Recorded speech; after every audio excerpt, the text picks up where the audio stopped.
você! Que bom ter você aqui comigo de novo. Muito bom, fico feliz. Meu nome é Samira, sou a sua professora de física aqui do Face Educa. Na aula de hoje vai ser uma aula bem prática. A gente vai estudar sobre potência elétrica, como calcular isso na nossa casa, no chuveiro. E uma coisa muito importante, a gente vai calcular o consumo de energia elétrica, que é uma coisa ótima para a gente economizar energia na nossa casa e também para estudar para o Enem, que é uma coisa que cai muito, não só no Enem, também no vestibular. Então vem comigo, a gente vai aprender sobre essas coisinhas. Primeiro, a gente tem que falar de Watt, ou Watt. É o sobrenome desse pesquisador, James Watt, e é a unidade que a gente usa quando a gente fala de potência elétrica. Então, meu chuveiro tem 4.500 watts de potência. Então, o watt vem, então, do nome desse pesquisador.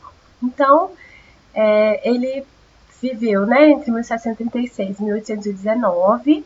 Ele é um engenheiro e inventor escocês. Ele foi um dos homens mais influentes do seu tempo.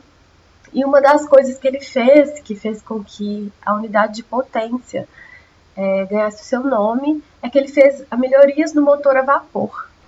Então, ele pegou o motor a vapor e fez grandes melhorias dele, aumentando bastante a sua eficiência. E assim, isso foi importantíssimo para a expansão do motor. E aí foi um gatilho importante para a primeira revolução industrial. Então, o motor a vapor possibilitou a sua utilização em escala industrial, na verdade, né? Então, foi usado não apenas nas indústrias para gerar calor, para poder gerar, fornecer energia mesmo para a indústria, mas também nos transportes, por exemplo, o trem a vapor e tal, só foi possível com o aprimoramento mesmo do motor a vapor. Então, realmente foi um estopim para a primeira revolução industrial e a gente verifica hoje, né, como que é importante o peso da indústria e como ela é essencial para o nosso desenvolvimento, né, da tecnologia e de todas as áreas mesmo da humanidade. As suas contribuições permitiram que a Grã-Bretanha se tornasse a primeira sociedade industrializada do mundo. Gente, aqui uma fotinha do primeiro motor que ele fez uma melhoria. Esse motor é enorme, assim. Então, o que o motor a vapor faz? Ele transforma energia térmica pela queima, ou de carvão, ou de gás, assim, de algum elemento. Então, ele pega essa energia térmica e transforma em energia mecânica, com rotação, né? Então, isso aqui que vai fazer essa rotação. Então, aqui eu tenho a parte, né, onde acontece o aquecimento e tal, e aqui ela é transmitida para uma manivela, uma roda, que vai gerar esse movimento, né? E aí sim, passar para a máquina, né, que você precisa. Gente, tem um vídeo muito legal, esse aqui de baixo, que ele explica cada parte do motor, para que serve, e mostra qual que é a proporção do tamanho desse motor com uma pessoa. Tipo, uma pessoa mais ou menos desse tamanho assim, ó. Tipo, bem pequenininho em relação ao motor. Então, se você quiser ver como funciona o motor do Watt, pode ir lá. Vou colocar o link na descrição do vídeo, ok? Então, o que é essa tal de potência elétrica? Quando a gente trabalha com equipamentos elétricos, a potência indica a quantidade de energia elétrica que foi transformada em outro tipo de energia por unidade de tempo. Foi o que o Watt fez no motor dele. Ele transformou energia térmica em energia mecânica. Então, quando a gente trabalha com energia elétrica, então a gente vai transformar a energia elétrica em outro tipo de energia. Então, por exemplo, nas lâmpadas, a gente pega a energia elétrica e transforma tanto em energia luminosa para iluminar, mas também em energia térmica para aquecimento, né? Algumas lâmpadas mais, outras menos. Por exemplo, a lâmpada incandescente, ela aquece bastante. Então, em algumas aplicações, ela é utilizada para aquecer e não para iluminar, né? E as outras lâmpadas aquecem um pouco menos, né? Então, por exemplo, uma lâmpada incandescente que em 1 segundo transforma 60 joules de energia elétrica em energia térmica e luminosa terá uma potência elétrica de 60 watts. Então, por exemplo, aqui uma lâmpada incandescente de 60 watts significa que ela transforma 60 joules de energia, né, energia sempre em joules, em um segundo. Né? Então, isso significa que é uma lâmpada de 60 watts. E aí, a gente pode fazer um comparativo entre lâmpadas, né, para a gente ter uma eficiência melhor. Então, a gente tem outras lâmpadas que têm um menor consumo de energia, ou seja, uma potência menor, tipo 15 watts ou 7 watts no caso de uma LED, e que produzem uma energia luminosa similar, né? Então, a gente consegue economizar energia, porque, na verdade, quando eu coloco na minha casa uma lâmpada de 60 watts, essa potência, por um determinado intervalo de tempo que eu vou utilizar ela acesa, contribui para a minha conta de energia, né? Então, quanto menor essa potência, né, ou menor o tempo de uso, menor a minha conta de energia, né? Por isso que é mais eficiente, é mais econômico mesmo usar lâmpadas LED. Então, vamos ver como que a gente trabalha isso em relação à eletricidade, então a potência elétrica. Então, P igual a VI. Então, P é a potência, né, geralmente da minha lâmpada, do elemento que eu quero estudar. V é a tensão com que ele está ligado no 127 volts, ele está ligado no 220 volts, ou no 110 volts. E a corrente que passa por ele, né? Então, quantos amperes passa por ele? 20 amperes? 5 amperes? 3 miliamperes? Então, a potência a gente pode calcular assim, tendo esses dados do circuito, né, dessa parte onde está o elemento, a tensão e a corrente. Então, vamos fazer um exemplo para a gente ver? Um chuveiro elétrico está instalado numa casa onde a rede elétrica é de 110 volts. O eletricista considera aconselhável alterar a instalação elétrica para 220 e utilizar um chuveiro de mesma potência que o utilizado anteriormente, pois, com isso, o novo chuveiro vai consumir mais energia, consumir menos energia. Fala a relação das correntes e calor. Então, o que o engenheiro eletricista sugeriu? Antes, a gente tinha uma instalação de 110 volts e a gente utilizava um chuveiro de 110 volts com uma determinada potência. Ele sugeriu a gente mudar a instalação para 220 volts e mudar o chuveiro para 220 volts com a mesma potência. E aí a gente quer saber se isso vai dar uma economia de energia, uma mudança na corrente ou na quantidade de calor. Então, sendo a potência elétrica dada pela expressão P igual a VI, a gente tem que a corrente vai ser P dividido pela tensão. Como a potência dissipada no chuveiro é a mesma, ele mandou comprar chuveiro de mesma potência, então concluímos que quanto maior a diferença de potencial, menor a intensidade da corrente.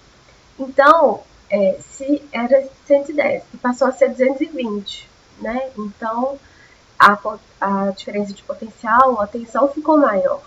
Então, aumentou o V, né? Duplicou ele.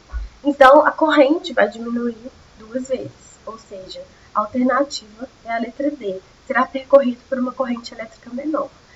Eu não consigo um consumo maior ou menor de energia, nem um aquecimento maior ou menor. Se a potência do chuveiro é 4.500 volts na tensão nominal dele, é isso que ele vai entregar, ok? Então, vamos entender nessa questão o que ele falou sobre aquecimento. O aquecimento tem a ver com o efeito Joule. Então, o que é o efeito Joule? O efeito Joule é quando um elemento, um dispositivo elétrico, quando passa corrente por ele, uma parte dessa corrente elétrica é transformada em calor ou em aquecimento, né? E aí, muitas vezes, a gente não consegue utilizar essa energia. Por isso que a gente fala que é uma energia perdida. Então, assim, na verdade, como Lavoisier falou, né, na natureza nada se perde, nada se cria, tudo se transforma. Na verdade, a energia elétrica está sendo transformada em outras fontes. Mas como eu não consigo utilizar esse calor, né, essa geração de energia térmica, eu falo que ela foi perdida, mas não, ela foi transformada em outro tipo de energia. Então aqui tem um exemplo de um ferro, onde eu tenho os átomos do condutores de vermelho e os elétrons livres de amarelo. Então quando eles vão passando, formando essa corrente elétrica, acontece um atrito assim e um aquecimento, né? E a soma de todo esse aquecimento que forma o efeito Joule, tá bom? Então, assim, é um efeito muito importante, muito relevante na elétrica. Então, qualquer condutor que passa uma corrente elétrica, ele sofre um aquecimento, assim. Quanto maior a corrente elétrica, maior o aquecimento. Então a gente vê, assim, por exemplo, no fio de um secador de cabelo, que o fio é mais grossinho, né? Quando a gente põe a mão nele, a gente percebe que ele está quentinho, né? Então, assim, teve o aquecimento mesmo. E isso é normal e acontece com muitos elementos. Muitas vezes pode ser uma coisa boa, mas na maioria das vezes não é uma coisa muito boa. É porque a gente acaba perdendo essa energia. Então, por falar em perda de energia, quero conversar com vocês um pouquinho sobre o nosso sistema elétrico de energia. Então, como que isso acontece? A gente tem uma geração de eletricidade numa usina, né? Ela pode ser de diferentes fontes, né? No Brasil, a maior parte dela é com geração de eletricidade através de hidrelétricas, né? Então, acontece uma geração, por exemplo, em Itaipu. Essa energia gerada, ela vai ser transmitida, ou seja, ela tem um caminho desde a geração até no centro de consumo. Então, isso a gente chama de transmissão, que é esse processo de trazer a energia até próximo de onde ela será utilizada. E depois tem uma distribuição, onde uma tensão muito grande de energia, né, uma tensão muito grande, vai ser distribuída para cada consumidor. Então, tem o consumidor industrial, tem o consumidor residencial. Então, aqui em Minas, a gente utiliza geralmente 110 volts, né? Então, acontece um abaixamento de tensão para 110, mas a indústria usa uma tensão maior, e aí tem essa distribuição. Então, são esses três processos importantes na eletricidade que acontece no Brasil e no mundo. Então, vamos ver como que acontecem essas perdas de energia. Assim, né? A gente gera, por exemplo, 100 megawatts hora de energia, né? E aí entrou na rede básica 100. Passa pela transmissão. Na transmissão tem uma perda aqui, ó, de 4% de perda, né? E aí, então, do 100 saiu 96 da rede básica e entrou no sistema de distribuição.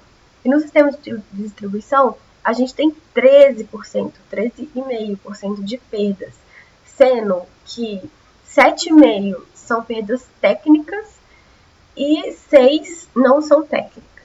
Então, no final dos 100, no faturamento chegam 83 megawatt-hora. Então, olha o tanto de energia que foi perdida aí nesse processo. Então, o que são perdas técnicas? Sim, perdas técnicas são perdas principalmente pelo efeito Joule, então pelo aquecimento dos condutores, dos elementos que formam essa transformação, essa transmissão de energia. Então, são perdas nos núcleos dos transformadores, perdas de elétricas e por aí vai. Então, essas perdas representam 7,5%, né? Então, de toda a energia gerada no Brasil, pensa a quantidade de energia que a gente perde por efeito Joule, né? 7,5%. E também tem perdas não técnicas, né? Que decorrem principalmente de furto, que são ligações clandestinas, desvios diretos da rede, fraude de energia, adulteração de medidor, popularmente conhecido como gato, né? Então, essas perdas contribuem com 6% de perdas não técnicas, ok? Então, realmente, o efeito Joule contribui para uma perda enorme de energia. Até hoje, com a nossa tecnologia, a gente não consegue evitar ela completamente, né? Bom, e aí a gente chega num dilema muito, muito interessante, que é a diferença entre corrente contínua e alternada. Então, existem dois tipos de corrente, né? A corrente pode ser contínua. Então, hoje em dia a gente utiliza corrente contínua, por exemplo, em pilhas, baterias, elas produzem corrente contínua. Bateria do carro produz corrente contínua. Em geral é assim, a gente utiliza em equipamentos eletrônicos, circuitinhos pequenos, assim, sempre são corrente contínua. E corrente alternada, que a gente comumente utiliza, é a corrente que sai da tomada da nossa casa, né? Então, a gente tem na tomada 110 volts ou 220 volts de tensão, mas também a gente tem uma corrente alternada, né? Não apenas a tensão é alternada, a corrente também, ou seja, No Brasil, ela muda o sentido, a corrente vai no sentido, depois ela volta no sentido, e ela faz essa mudança 60 vezes por segundo, ou seja, a nossa frequência da nossa rede elétrica do Brasil é 60 Hz. Em outros países, eles utilizam outra frequência, por exemplo, eu sei que no Paraguai eles utilizam 50 Hz, e nós vendemos energia para eles, né? Então, eles utilizam uma frequência diferente, ok? Então, na verdade, tem uma história muito interessante sobre a escolha de qual corrente a gente utilizar nas casas. Assim. Então, a gente dominava um pouco os tipos de corrente contínua alternada e a gente ficou na dúvida, assim, qual tipo de corrente era mais ideal, assim, qual era a ideal para a gente utilizar na nossa casa. E no final a gente percebeu que quem ganhou essa guerra das correntes foi a corrente alternada. Na nossa casa a gente tem corrente alternada e não contínua, né? Então isso aconteceu uma briga, uma guerra fria entre dois pesquisadores muito importantes. Um deles é o Tesla, né, que defendeu a corrente alternada. Então o Tesla ele não fez faculdade, assim, então ele era um inventor muito, muito brilhante, muito inteligente, mas ele não fazia parte da academia, assim, da engenharia mesmo, assim, não participava dos congressos e tal, mas ele é realmente brilhante. Hoje, grande parte do nosso sistema elétrico de grande porte, por exemplo, a geração, transmissão, distribuição, foram criações, né, do Tesla. Então, assim, a gente deve muito, muito a ele, né, pelo boom que a gente teve na eletricidade. E o outro que defendia a corrente contínua é o inventor da lâmpada, né? Thomas Edison, que na época era famoso por ter conseguido inventar a lâmpada, né, elétrica, e a gente passou a usar ela, né? Mas ele tinha inventado, mas ainda não tinha colocado isso nas casas e na cidade. Ele queria iluminar uma cidade, tá? E aconteceu essa briga, veio Guerra Fria, entre qual corrente era melhor de se utilizar. Então, para a escolha, né, o que nós pesamos assim, em cada um dos lados. Então, corrente contínua, ou direct current, primeira coisa, ela não funciona com transformadores, ou seja, eu faço uma geração de eletricidade e eu tenho que pegar essa corrente, essa tensão, transformar ela do jeito que ela, e transmitir ela lá para onde vai ser utilizado do jeito que ela tá. Eu não consigo transformar ela, ou seja, abaixar a tensão e aumentar a corrente, ou diminuir a corrente e aumentar a tensão. Eu não consigo transformar isso, porque os transformadores que nós conhecemos na época, eles não funcionam com corrente contínua, só com alternada. Isso fazia com que, então se eu gerasse muita energia, então vamos supor que eu gerava uma corrente muito alta, e aí quando passava pelo condutor, acontecia o efeito Joule. Então assim, vamos supor que fosse 7,5%, 8% mesmo de perda. Imagina 8% de uma corrente gigante. É uma perda enorme, né? Então tinha muitas perdas por efeitos térmicos, né, no efeito Joule, porque não era possível abaixar a corrente através dos transformadores. E então assim, ela não era adequada para longas distâncias. A unidade geradora, então a geração de eletricidade, tinha que acontecer muito próxima do consumo. Então, na época, eles calculavam que tinha que ter uma unidade geradora a cada 2 km ou 20 km, alguma coisa assim. Então, tipo assim, você tinha que ter usinas dentro da cidade para poder alimentar a cidade. Você não podia ter uma geração longe, como acontece, por exemplo, hoje com a Itaipu, que é longe de os centros que ela abastece, né?